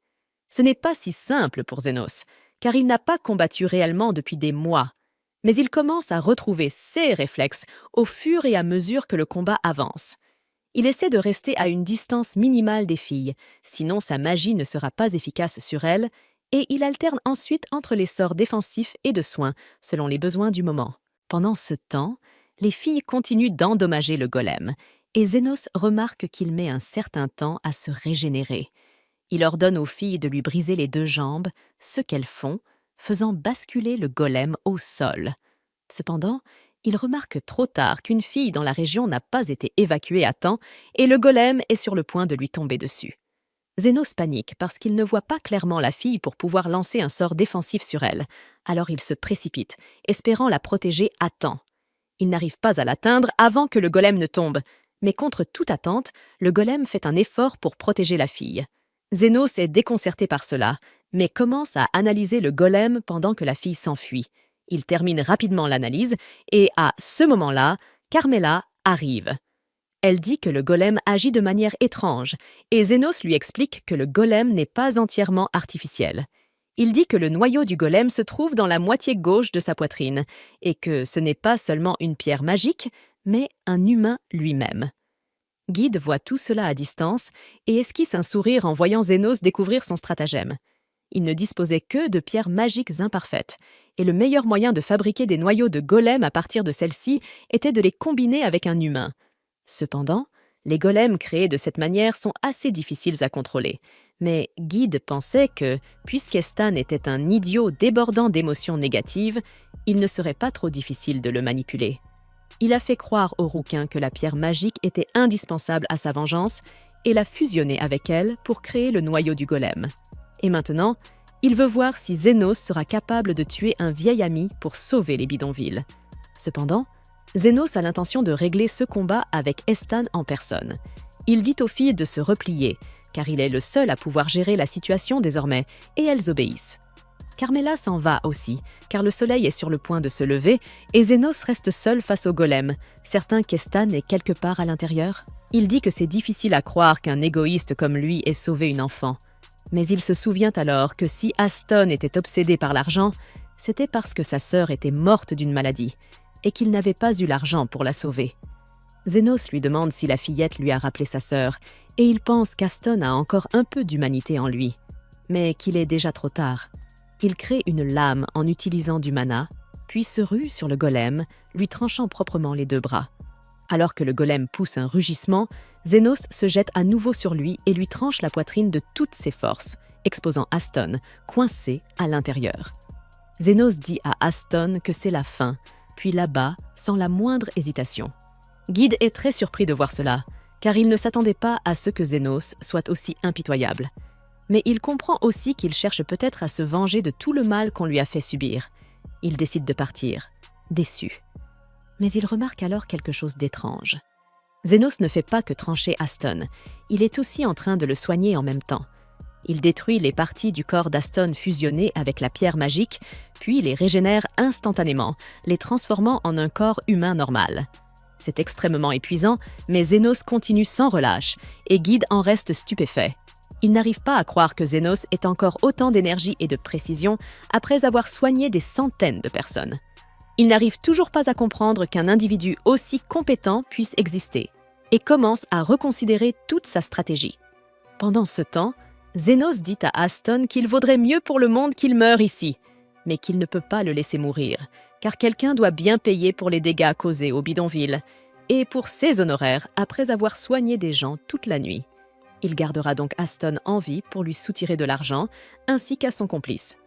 Une autre raison est qu'Aston lui a rendu 2 immenses services par le passé. Le premier fut de l'avoir sorti de la rue, et le second, de lui avoir donné une pièce d'or comme indemnité de départ, ce qui lui a permis de libérer Lily, et cette décision a changé sa vie.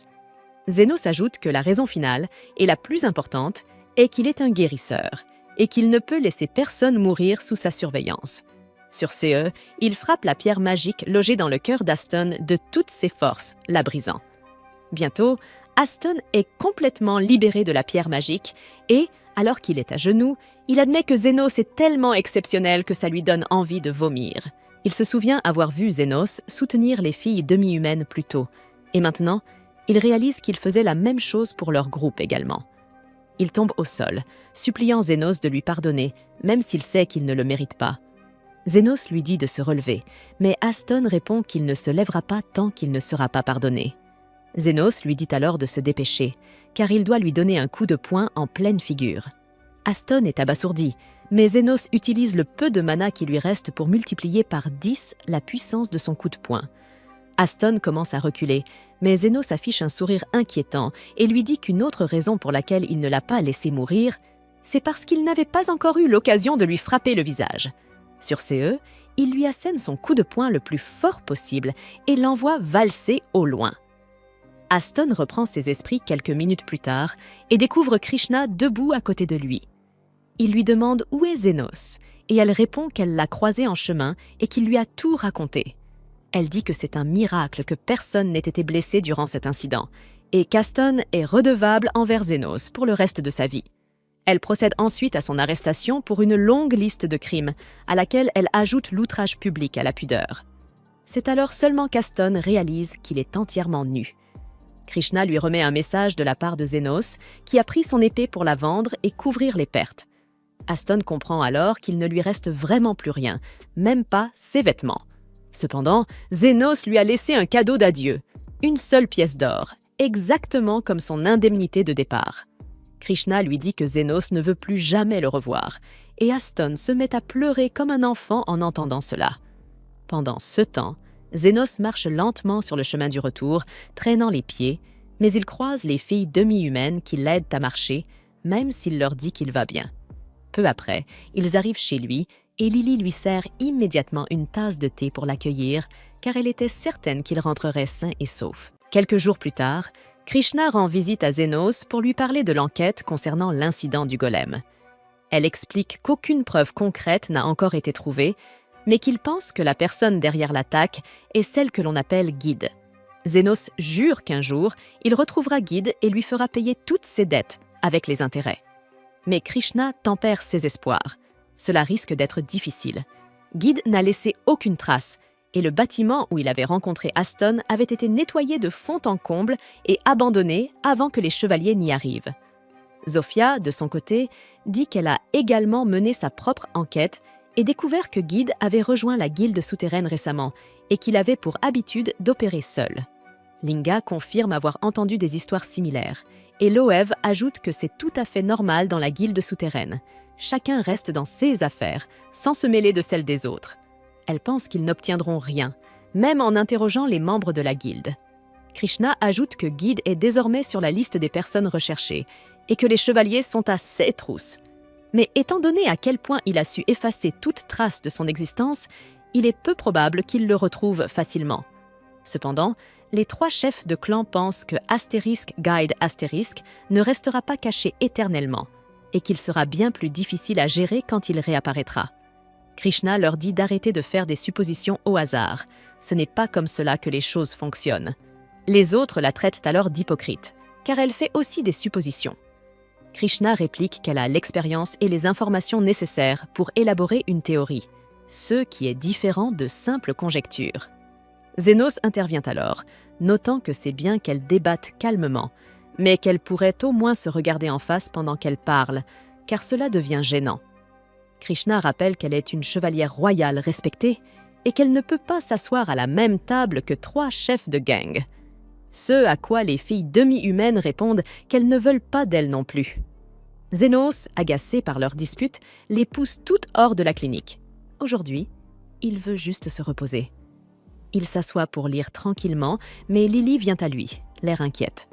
Elle lui dit qu'il semble très fatigué depuis l'attaque du golem et qu'elle a eu une idée pour lui remonter le moral. Elle propose qu'ils aillent ensemble aux sources chaudes.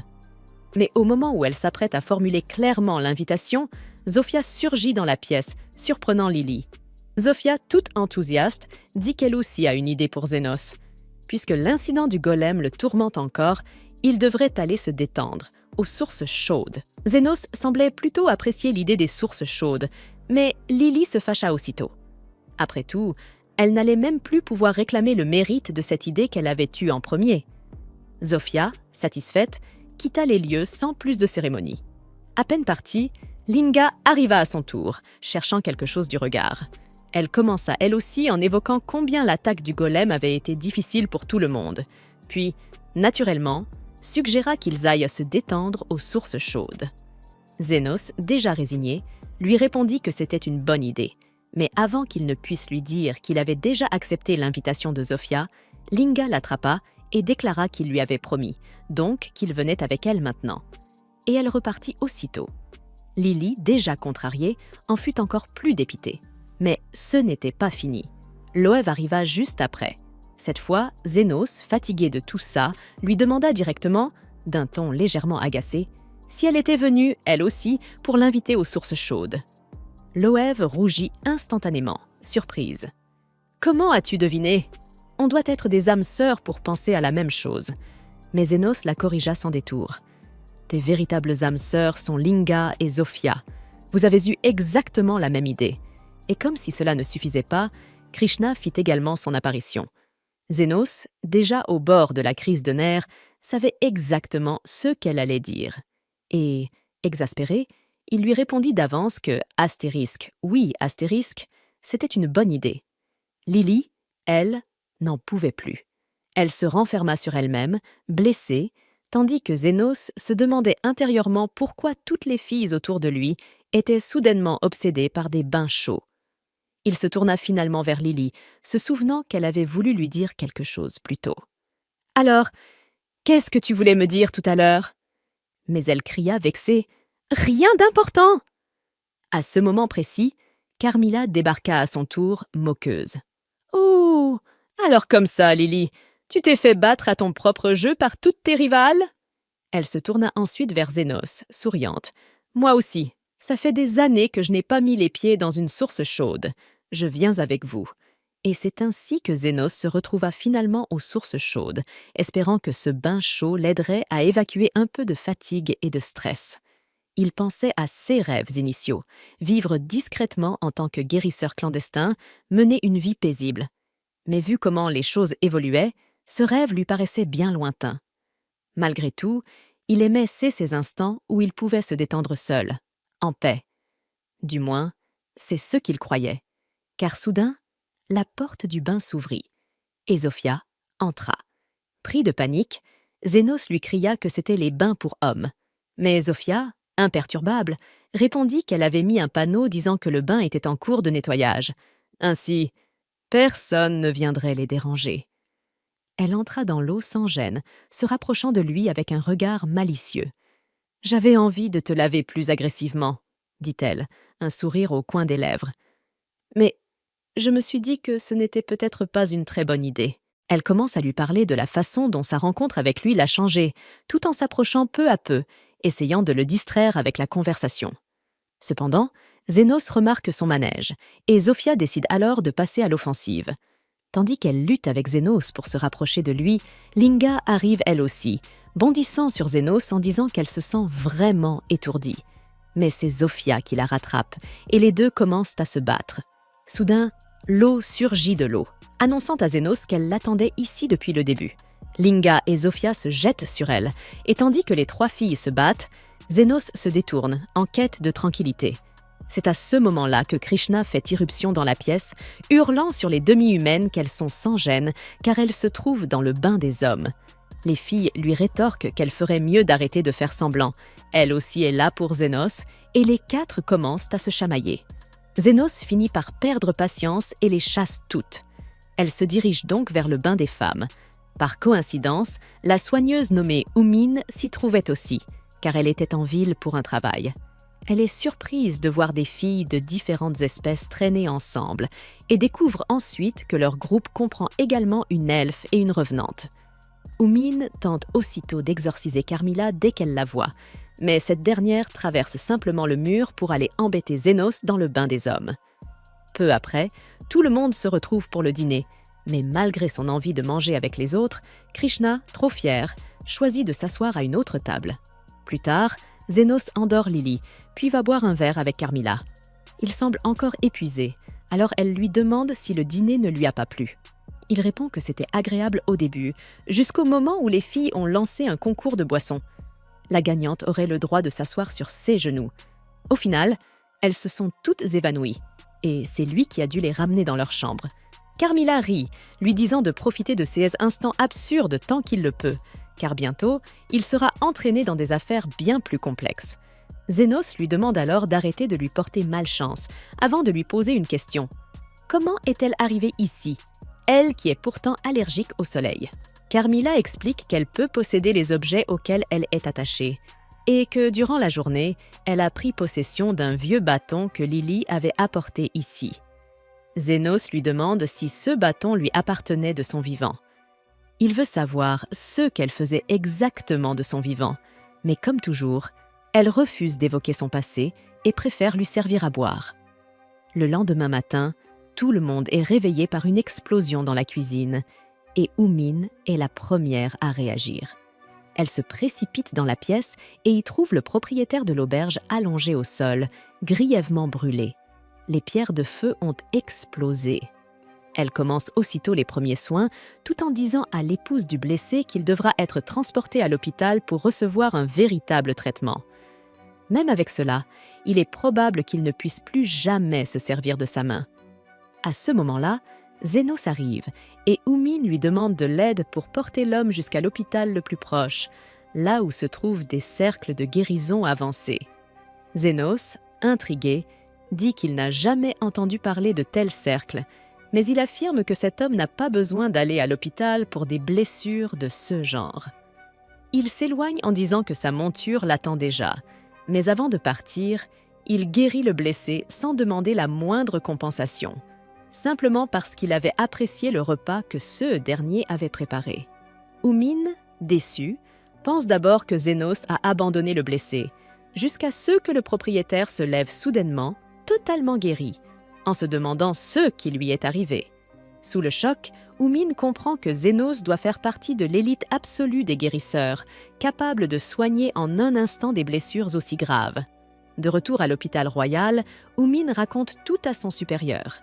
Ce dernier déclare que si Zénos est aussi talentueux, le pays serait ravi de l'engager, mais qu'il leur manque trop d'informations pour pouvoir le localiser. Il estime que puisque Zénos a soigné quelqu'un gratuitement avant de repartir, c'est probablement une bonne personne et qu'ils peuvent le laisser tranquille. Mais lorsque Oumine mentionne qu'il portait un manteau noir, son supérieur change brusquement d'avis et décide de partir personnellement à sa recherche. Oumine lui demande ce qui a provoqué ce revirement et il lui répond simplement qu'il veut rencontrer un autre guérisseur d'élite. Quelques jours plus tard, le frère de Zofia arrive auprès de Zénos, portant un homme inconscient dans ses bras. C'est justement le supérieur d'Oumine. Le lézard explique qu'il l'a trouvé dans les bas-fonds, inconscient et toussant du sang, et qu'il a immédiatement décidé de l'amener ici. Zénos l'allonge sur la table et commence à examiner son corps, à la recherche de maladies potentielles. Très vite, il découvre que les poumons de l'homme sont gravement atteints. Il souffre d'une maladie appelée le poumon rouge. Il dit à Lily et au lézard de rester à l'écart, car le patient souffre d'une maladie plus mortelle qu'Ebola et plus contagieuse que le Covid. Cependant, Zénos doute presque aussitôt de son propre diagnostic, car la maladie du poumon rouge avait été éradiquée il y a quelques années grâce à un remède. Alors qu'il s'interroge sur d'autres possibilités, l'homme se redresse soudainement et félicite Zénos pour son talent en diagnostic. Il se présente comme un guérisseur d'élite de l'hôpital royal, Ernardo. Zénos lui demande ce qu'il fait ici quand Oumine débarque en courant à l'hôpital, folle d'inquiétude pour Ernardo, qui s'est rendu malade volontairement pour retrouver Zénos. Ce dernier lui demande alors s'il est vraiment atteint du poumon rouge. En toussant du sang, Ernardo explique qu'il a simplement pris un médicament capable d'imiter les symptômes de la maladie. Il avale ensuite un antidote pour récupérer rapidement, ce qui pousse Zénos à s'étonner. Où diable a-t-il trouvé de tels médicaments? Ernardo lui répond qu'il les a conçus lui-même, à l'époque où il cherchait un remède contre le poumon rouge. Zénos comprend enfin qu'il a affaire à un très grand nom. Oumine, toute excitée, se met à faire l'éloge de son supérieur, expliquant qu'il a trouvé des traitements pour de nombreuses maladies dangereuses, ce qui lui a valu le titre de guérisseur d'élite. Ernardo se contente de rire, avouant qu'il était curieux de rencontrer Zénos après avoir entendu parler d'un guérisseur souterrain très doué, vêtu d'un manteau noir, mais que ce n'était pas lui qu'il cherchait. Zénos lui répond que ce manteau appartenait en réalité à son maître, dont il n'a jamais connu le nom. Ernardo, intrigué, commence à soupçonner que Zénos est peut-être l'élève de l'homme qu'il recherche depuis longtemps. Il lui propose alors de venir travailler à l'hôpital royal, car une affaire médicale complexe les attend. C'est à ce moment que les 3 filles demi-humaines arrivent, alertées par Carmilla qui a levé le drapeau rouge en sentant une urgence. Elles sont prêtes à massacrer Ernardo et Oumine s'ils essaient d'emmener Zénos de force. Face à la tension, Ernardo change de stratégie. Il propose à Zénos une mission officielle, temporaire, sous forme de quête. Zénos trouve que ce n'est pas une mauvaise idée. Les filles n'apprécient pas du tout, mais Zénos explique qu'il a maintenant besoin d'autres guérisseurs d'élite à ses côtés, maintenant que son identité a été révélée. Et surtout, il se souvient que le médicament contre le poumon rouge avait été distribué gratuitement dans les quartiers pauvres, et il veut rembourser cette dette. De plus, Hernardo semble connaître son maître, et Zénos veut en apprendre davantage sur lui. Ainsi, il accepte de travailler au sein de l'hôpital royal, aux côtés d'Hernardo.